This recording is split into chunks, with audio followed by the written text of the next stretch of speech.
Oi, bangun! Masa narasi pagi udah memulai tapi kamu masih tidur aja? Hari ini ada aku, Satya Adi, yang akan nemenin sarapan informasi kamu. Ada kabar tentang vonis Juliari Batubara, juga klaim herd immunity dan vaksinasi Pfizer di DKI Jakarta. Ada juga update PPKM dan OnlyFans yang katanya mau hapus konten porno nih.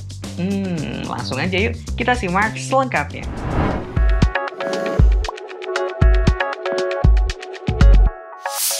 Bekas Menteri Sosial Juliari Peter Batubara akhirnya divonis 12 tahun penjara subsidiar 6 bulan kurungan.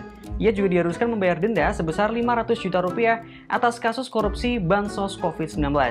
Putusan ini 1 tahun lebih tinggi ketimbang tuntutan yang dilayangkan KPK, yakni 11 tahun penjara. Menurut hakim, yang jadi pemberat putusan adalah karena perbuatannya dilakukan ketika pandemi sedang berlangsung.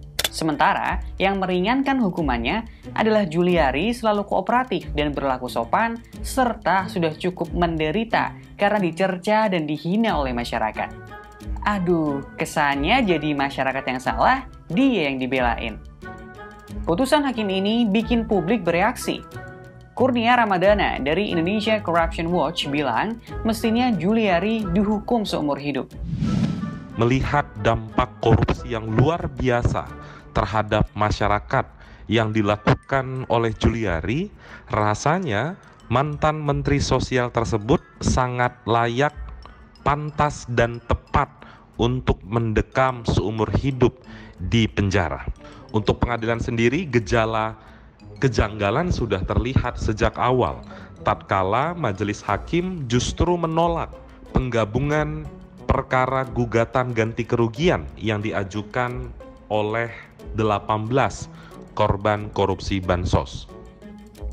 Dari total uang suap sebesar 32 miliar rupiah yang masuk ke kantongnya, ia hanya disuruh mengganti setengahnya, yakni sebesar 14,5 miliar rupiah. Hingga kini, kuasa hukum Juliari katanya masih mikir-mikir dulu tuh perihal putusan vonis ini. Haduh, kita juga ikut mikir-mikir nih, pertimbangan-pertimbangan hukum ini kok aneh-aneh dan ajaib banget ya. Ada yang tahu OnlyFans? Iya, aplikasi yang terkenal karena konten dewasanya itu. Kabarnya, mulai Oktober nanti, mereka akan melarang konten-konten bermuatan pornografi. Buat kamu yang belum tahu, ini buat yang belum tahu aja nih, OnlyFans adalah aplikasi penyedia konten eksklusif. Mereka kini udah punya 130 juta pengguna. Sebagian kreator memanfaatkan platform ini untuk menjual konten bermuatan pornografi. Nah, OnlyFans mau mengubah haluan. Per 1 Oktober 2021, OnlyFans akan melarang dan memblokir konten pornografi di platformnya. Katanya sih, kebijakan ini diambil demi keberlangsungan jangka panjang perusahaan mereka. Dengar-dengar, keputusan ini juga dikaitkan dengan upaya OnlyFans mendapat pendanaan dari investor. Ya, tapi di OnlyFans nggak cuma ada konten gituan aja kok. Ada juga influencer, musisi, bahkan chef yang jualan konten di situ. Jadi ntar kalau ada temenmu yang mengakses OnlyFans, kamu jangan mikir macam-macam dulu ya. Yuhu, Pfizer tiba di Jakarta. Catat ya, Jakarta, bukan Indonesia. Vaksin besutan Amerika Serikat dan Jerman ini masih diprioritaskan untuk wilayah Jabodetabek. Sebanyak 1,5 juta dosis vaksin Pfizer tiba di Indonesia pada Kamis lalu. Untuk sementara, vaksin berefikasi 95% itu baru bisa didistribusikan di wilayah Jabodetabek. Ini karena Pfizer membutuhkan penanganan dan penyimpanan khusus. Vaksin ini harus disimpan di tempat bersuhu minus 60 hingga minus 90 derajat Celcius. Di Jakarta aja baru ada 10 fasilitas kesehatan yang dapat jatah vaksin ini. Adapun rinciannya 174.324 dosis untuk Jakarta Selatan dan 58.500 dosis untuk Jakarta Utara.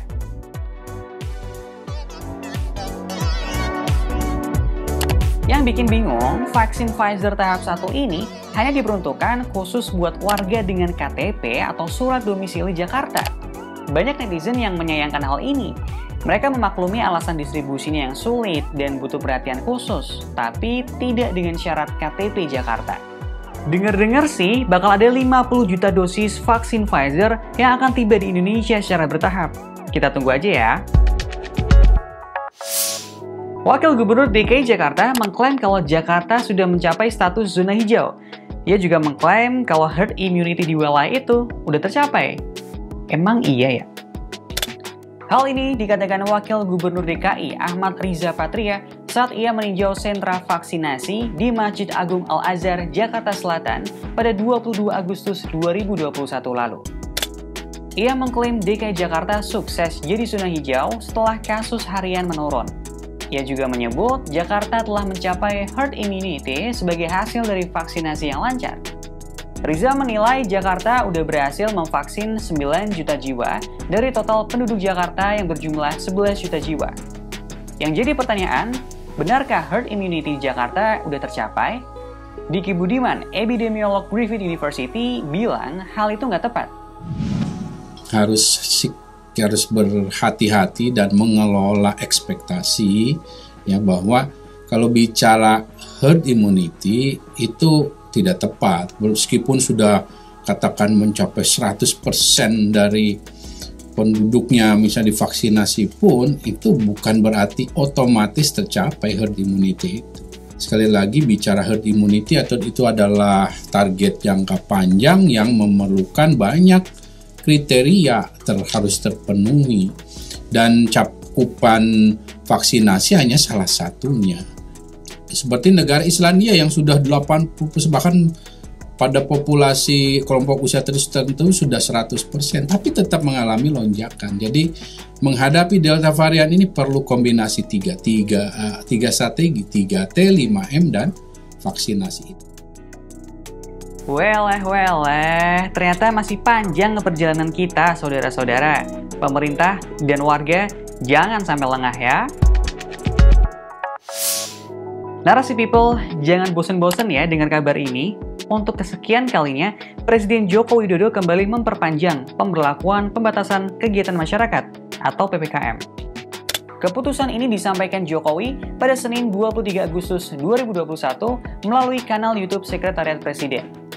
Untuk itu, pemerintah memutuskan mulai tanggal 24 Agustus hingga 30 Agustus 2021, beberapa daerah bisa diturunkan levelnya dari level 4 ke level 3. Yang jadi pembeda, kini Jabodetabek, Bandung, dan Surabaya udah nggak di level 4, melainkan turun ke level 3. Di PPKM level 3, kamu udah bisa berolahraga di luar ruangan. Pemerintah juga bilang akan melakukan uji coba pembukaan mal dengan kapasitas maksimal 50%. Makan di tempat pun udah diperbolehkan dengan kapasitas maksimal 25% alias 2 orang per meja.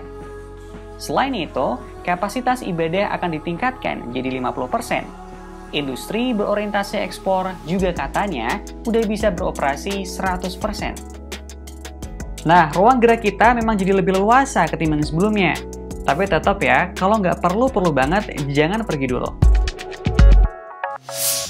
5 informasi udah aku bawain buat kamu. Semoga bisa bikin harimu makin semangat ya.